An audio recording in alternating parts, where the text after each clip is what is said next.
Halo semuanya, ketemu lagi sama gua Hakuba, dan di video kali ini gua balik lagi ya untuk nge-review Attack on Titan Final Season episode kedua. Tapi sebelum itu teman-teman, mungkin kalian bisa subscribe dulu channel ini dan nyalain lonceng notifikasinya juga biar kalian tuh selalu dapat update dari channel ini ke depannya gitu.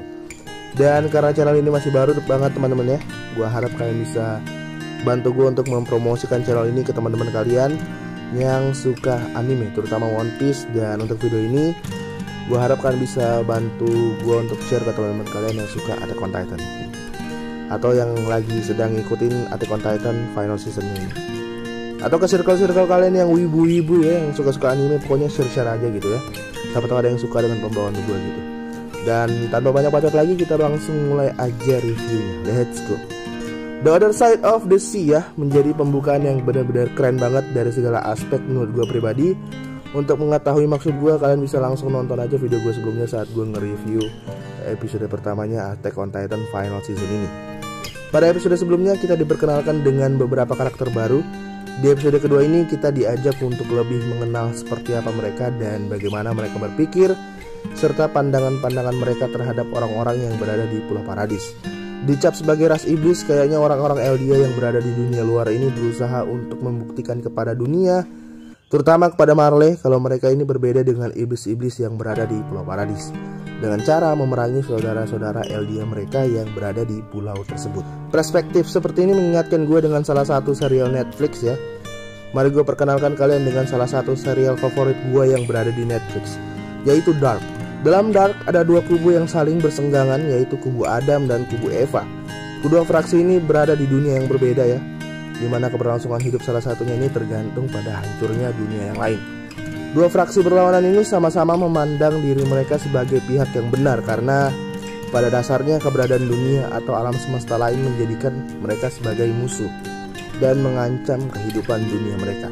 Jadi nggak ada yang jahat, tapi karena mereka juga pengen tetap hidup ya, mereka harus saling menghancurkan juga demi keberlangsungan kehidupan yang mereka tinggali, dunia yang mereka tinggali gitu.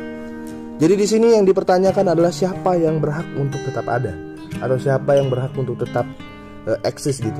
Ini adalah pertanyaan yang menarik teman-teman ya, untuk kalian pertimbangkan. Tidak ada yang ingin menjadi tidak relevan, dan tentu saja orang-orang akan melakukan apapun agar terhindar dari hal itu, terutama saat keberadaan mereka dipertanyakan. Episode ini memberikan kejelasan pada penonton tentang motivasi yang mendorong karakter seperti Rainer dan Zack, dan bagaimana tindakan mereka di masa lalu terhadap Eren dan teman-temannya lebih mudah untuk dipahami. Sejarah diceritakan dari sudut pandang pemenang menurut gua adalah sesuatu yang terlalu sering digunakan, tapi season ini benar-benar menunjukkan pentingnya sebuah perspektif. Episode-episode awal final season ini mengajak para penonton menghabiskan waktu dengan karakter-karakter yang dulunya itu diperkenalkan sebagai villains dari series ini sendiri. Hal ini bertujuan untuk membuat kalian semua atau kita semua mempertimbangkan kembali tentang status mereka tersebut. Apakah status penjahat atau villain yang dilabeli pada mereka itu benar-benar tepat? Apakah mereka memang pantas untuk kita sebut sebagai orang jahat pada anime ini?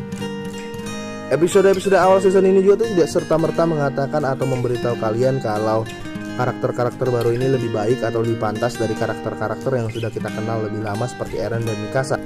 Tapi tujuan sebenarnya adalah untuk memungkinkan kalian semua yang nggak baca manga menghabiskan waktu bersama mereka dan melihat kalau mereka juga manusiawi dan berempati seperti siapapun yang berasal dari distrik Shiganshina dan orang-orang yang berada di dalam tembok lainnya. Dan tentu saja ya, hal ini tergantung pada kepercayaan kalian terhadap karakternya. Dan ya, nggak semua orang bisa menerima apa yang mereka lakukan terhadap orang-orang di distrik Shiganshina dan orang-orang yang berada di dalam dinding itu. Tapi itu jauh lebih baik menurut gua daripada memperlihatkan orang-orang ini dengan cara yang terlalu dibuat-buat. Scene paling efektif tentang hal ini adalah saat Rainer menceritakan kembali misi penyamaran yang dia jalani di Pulau Paradis pada keluarganya. Dia menggambarkan tindakan teman-temannya seperti Sasha dengan kentangnya yang sebenarnya adalah momen-momen lucu dari season sebelumnya. Tapi di sini Rainer ngomong kayak tindakan Sasha dan yang lainnya yang dia lihat di sana adalah suatu penghinaan dan membuat seolah mereka itu adalah subhuman. Subhuman itu kayak ini teman-teman ya, kayak manusia gitu ya, tapi nggak pantas jadi manusia gitu. 島にいるのは世界を地獄にした悪魔だ。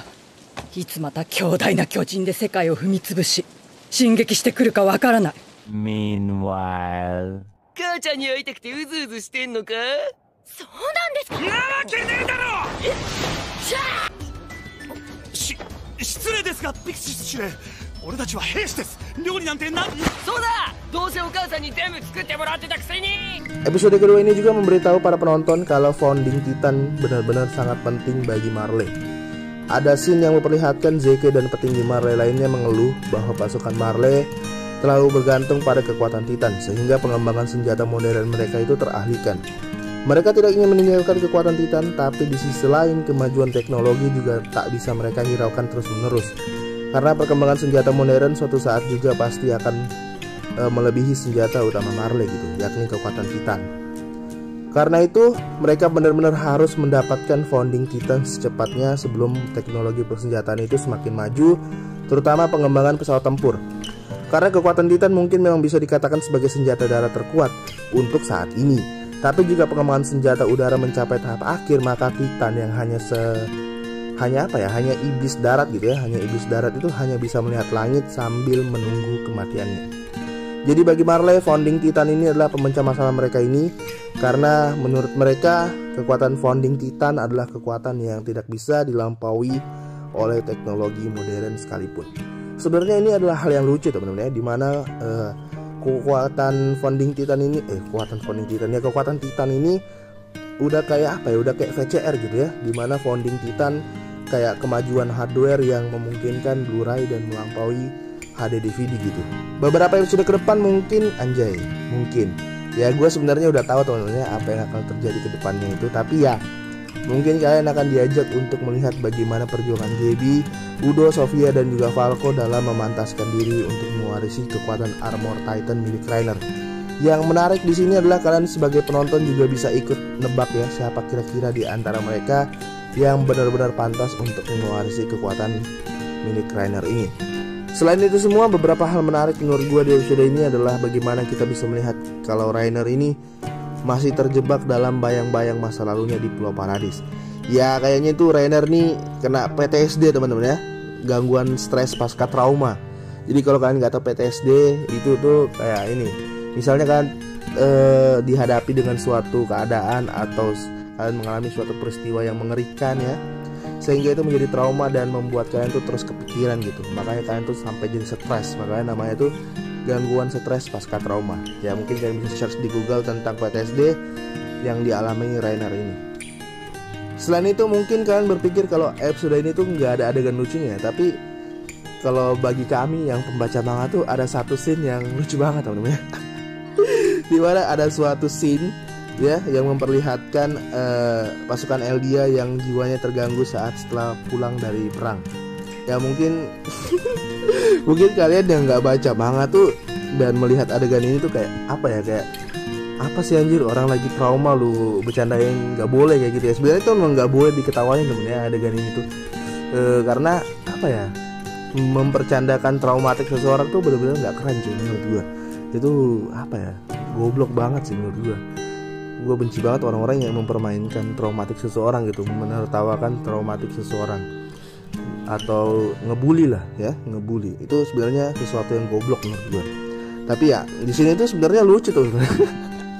Kalau misalnya lu baca manga dan lu lihat scene ini itu lucu banget anjir sumpah.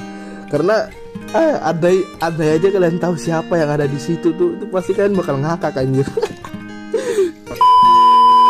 Episode kedua ini memberikan gambaran tentang bagaimana pandangan orang Eldia di Laberio ya terhadap orang-orang di Pulau Paradis dan bagaimana kekuatan Titan ini terancam oleh senjata modern yang semakin canggih. Dan karena hal itu juga akhirnya Zeke mengusulkan untuk secepatnya melakukan operasi penyerangan kembali pada Pulau Paradis. Dari segi animasi, MAPPA tetap menjaga kualitas mereka menurut gue ya teman-teman ya. Bahkan gue rasa MAPPA ini berusaha untuk pamer teman-teman di episode kali ini, dimana lu bisa ngelihat ya mereka ngebuat suatu scene yang benar-benar mereka nge-highlight laut yang mereka buat gitu. Dimana scene awal ya, scene awal waktu Komandan Mac itu bicara kan, dia berjalan sambil apa ya, ngelihat laut gitu, sambil ngelihat ke arah luar jendela. Ini scene kayak gini tuh nggak ada di manga teman-teman. Berarti MAPPA itu ngebuat scene ini memang benar-benar khusus untuk meng-highlight laut yang mereka ciptakan. Karena memang di beberapa adegan selanjutnya itu ada beberapa scene yang memperlihatkan laut sebagai backgroundnya. Jadi mereka sengaja untuk nge-highlight lautnya di scene-scene pertama gitu. Jadi supaya penonton tuh notice pada laut yang mereka ciptakan. Itu bener-bener keren banget cuy. Selain laut, Mappa melakukan hal yang sama pada teh yang bergerak karena getaran meja, yang membuat gua merasa kalau Mappa bener-bener totalitas dari segi animasi dan juga grafik yang mereka hadirkan pada episode kedua ini. Pada episode kedua ini juga ada hal baru juga ya yang Mappa masukkan, yakni teknik rotoskop. Teknik ini Mappa gunakan di beberapa scene pada episode kali ini, seperti saat scene Udo ya, yang dia bicara sama Sofia, Gaby, Falco di pelabuhan itu, yang dia ngebacot nggak jelas gitu kan. Itu gerakannya itu menggunakan teknik rotoskop. Makanya kalau kalian perhatikan itu gerakannya kayak luwes gitu kan, kayak halus gitu. Dan juga selain scene Udo itu, mereka gunakan rotoskop ini di scene saat Zeke dan Colt menaiki tangga ya. Ini sebenarnya teknik rotoskop ini membuat apa ya, animasinya tuh terlihat lebih realistis gitu.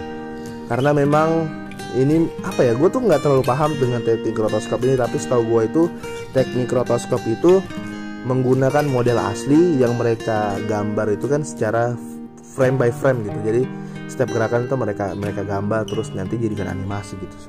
Pokoknya kayak gitu lah ya. Mungkin kalian yang tahu teknik rotoskop ini bisa komen di bawah gitu ya, bisa menjelaskan ke teman-teman semua yang lain biar mereka tuh semakin paham, karena gue tuh nggak paham ya kan. Lalu hal menarik juga di sini yang gue suka banget ya di episode kali ini adalah angle kamera yang bergerak teman-teman ya. Dimana lu bisa lihat waktu Rainer bangun kan, itu kan Rainer kan habis mimpi tuh, terus dia bangun itu kameranya muter kan, itu keren banget menurut gue teman-teman. Dan hal ini beberapa kali dilakukan oleh Mappa di beberapa scene. Emang kebanyakan scene Rainer sih. Sama seperti episode sebelumnya, di episode kali ini Mappa juga mengubah beberapa scene, atau mungkin bisa gue katakan menghilangkannya. Salah satunya adalah dimana Mappa memotong scene yang memperlihatkan kalau Zeke itu sebenarnya nggak mau kalau dia harus berhadapan lagi dengan Survey Corps, terutama kalau dia harus berhadapan dengan Levi dan Mikasa lagi. Ya menurut gue seharusnya adegan itu tuh nggak perlu dihilangkan, karena sayang aja gitu kalau penonton sampai nggak tahu kalau sebenarnya Zeke sendiri juga takut jika harus berhadapan dengan Levi lagi. Ya gue rasa selain itu semua Mappa sudah sangat baik di episode kali ini. Dan ya gue merasa sangat puas pada episode ini, dimana mata gue bener-bener dicuci oleh grafik Mappa yang dihadirkan di episode kali ini gitu. Apalagi musiknya itu keren banget ya menurut gue. Dimana waktu scene Gaby ketemu Rainer itu, aduh musiknya itu keren banget sih menurut gue. Asik gitu ya didengerin itu. Apalagi waktu scene yang memperlihatkan Rainer sama teman-temannya itu balik ke distrik penampungan ya. Itu kan sebenarnya adegan emosional ya kan. Terus ditambah dengan musik yang benar-benar itu gue jujur teman ya, gue jujur gue netes waktu lihat scene itu, karena memang scene-nya itu emosional gitu kan. Terus dikasih dengan backsound yang keren juga gitu, jadi mewek gue jadinya. Nilai dari gue pada episode kali ini adalah 9,1/10. Dan ya mungkin videonya sampai sini dulu teman-teman ya. Jika kalian suka dengan video ini silahkan like. Jika kalian tidak suka dengan video ini silahkan dislike 2 kali. Lalu untuk support gue di channel ini silahkan subscribe. Lalu jangan lupa juga untuk nyalain lonceng notifikasinya biar kalian selalu dapat update dari channel ini. Jangan lupa komen dan share. Sampai bertemu di video-video berikutnya. See you on the next time guys. Dadah.